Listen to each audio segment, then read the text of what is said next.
Coucou tout le monde, aujourd'hui on se retrouve pour une nouvelle vidéo et on va en profiter pour faire un point lecture, donc c'est parti.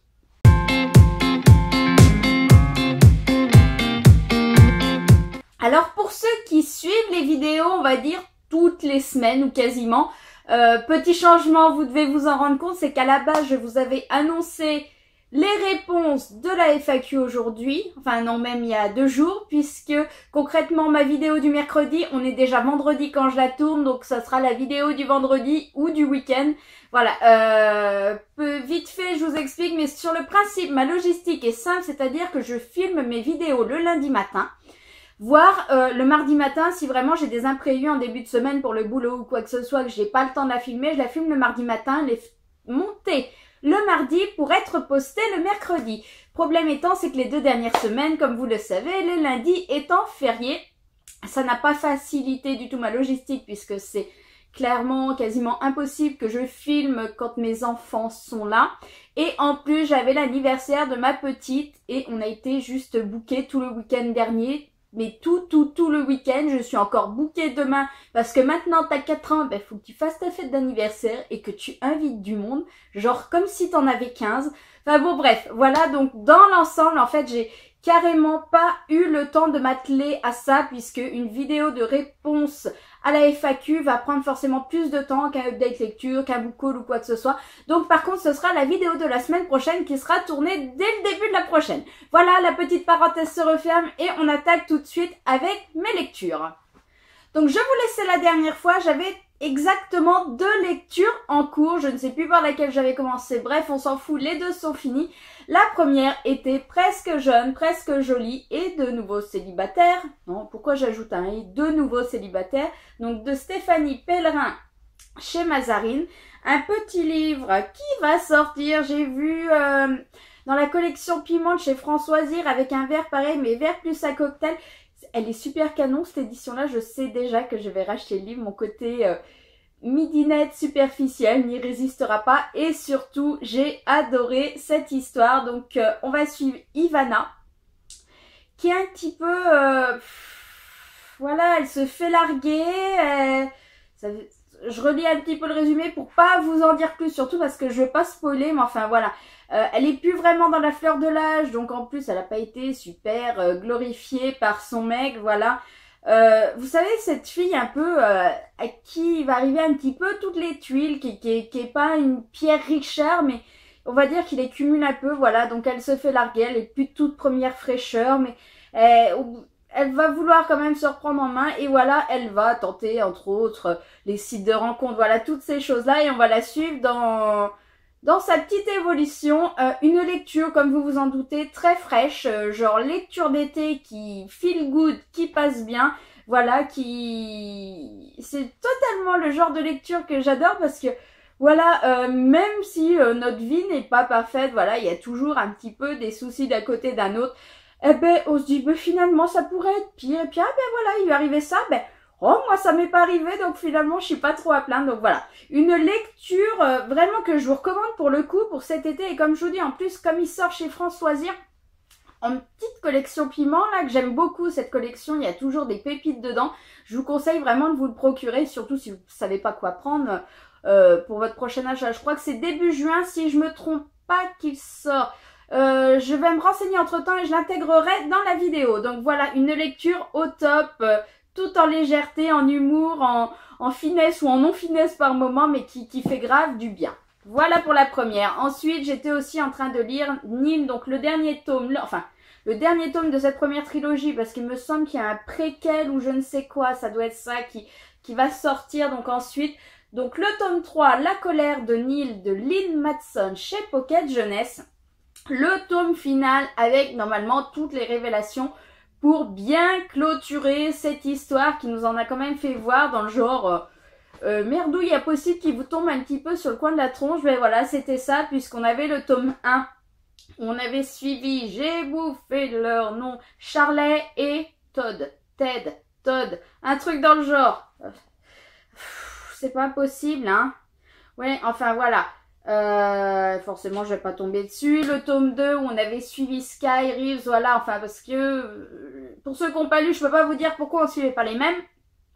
Bref, et donc ce tome 3 est un aboutissement de tout ce qu'on a vécu précédemment. Et surtout, il va clôturer d'une façon ou d'une autre, voilà ce qu'ont vécu tous ces personnages. Donc, on n'avait pas été épargné avec le tome 1, pas épargné avec le 2. On se doute que ce tome 3 ne nous épargne pas plus. Voilà, il y a des moments quand même durs. Niveau des révélations, des réponses, c'est vrai qu'on en a beaucoup. Le deuxième, on avait déjà énormément apporté puisqu'on révélait une grande partie des secrets de Neil. Mais voilà, ce troisième tome apporte le point final. Après, dans la forme, j'ai passé un bon moment. Maintenant, j'ai eu vraiment du mal à replonger dedans. Ce n'est pas du tout dû au manque de souvenirs ou quoi que ce soit, puisque ma lecture du tome 2 date d'il y a à peu près 6 mois. Mais j'ai eu vraiment du mal à replonger dedans. Voilà, on va dire que les 100 premières pages... Et ouais, voilà, je lisais, mais j'étais pas dedans comme j'avais été au tome 1 ou au tome 2 où c'était revenu beaucoup plus vite.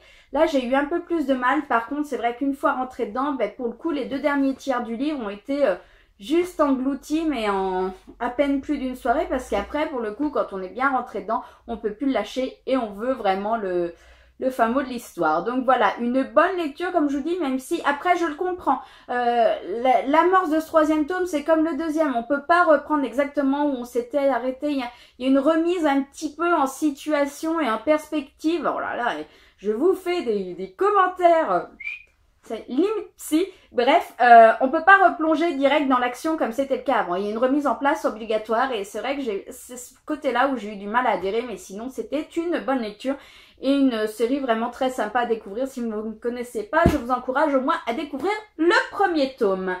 Ensuite, on s'est fait une lecture commune avec Mathieu, donc Enjoy Books, et Émilie d'Emily Livre, si je ne me trompe pas.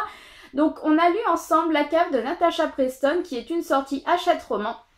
Et je vous en avais parlé puisque c'était prévu comme une de mes prochaines lectures la dernière fois que j'ai fait le point.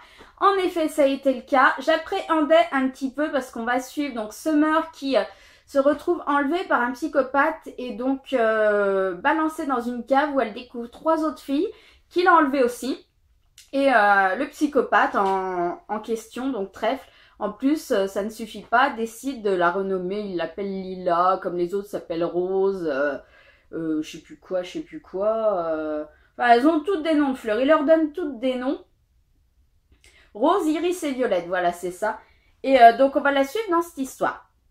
Et c'est vrai que j'appréhendais un peu que le récit soit dur. Après, j'avais pas fait super gaffe que c'était quand même à partir de 16 ans. Et en effet, ça vaut clairement...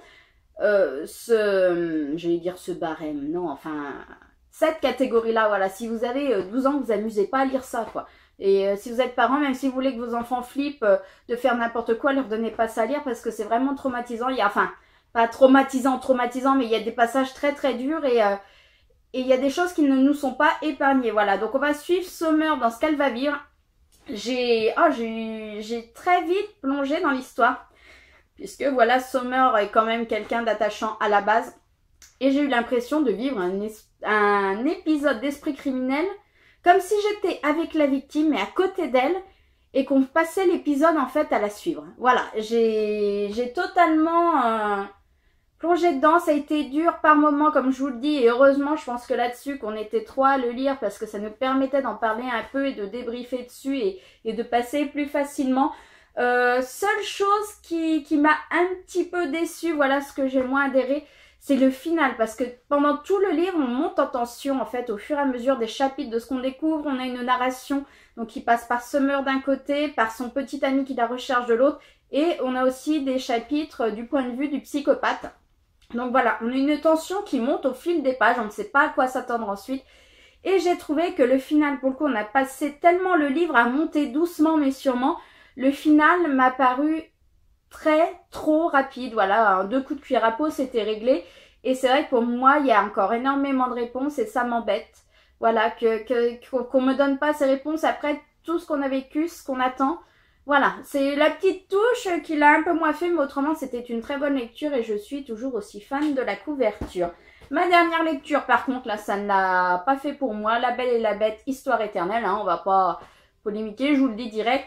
J'aime beaucoup la couverture. Maintenant, pour l'histoire, on nous reprend en gros toujours la même histoire de La Belle et la Bête que l'on connaît tous. Donc le souci n'est pas de là. Je savais que c'était une réadaptation, réécriture, tout ce qu'on veut.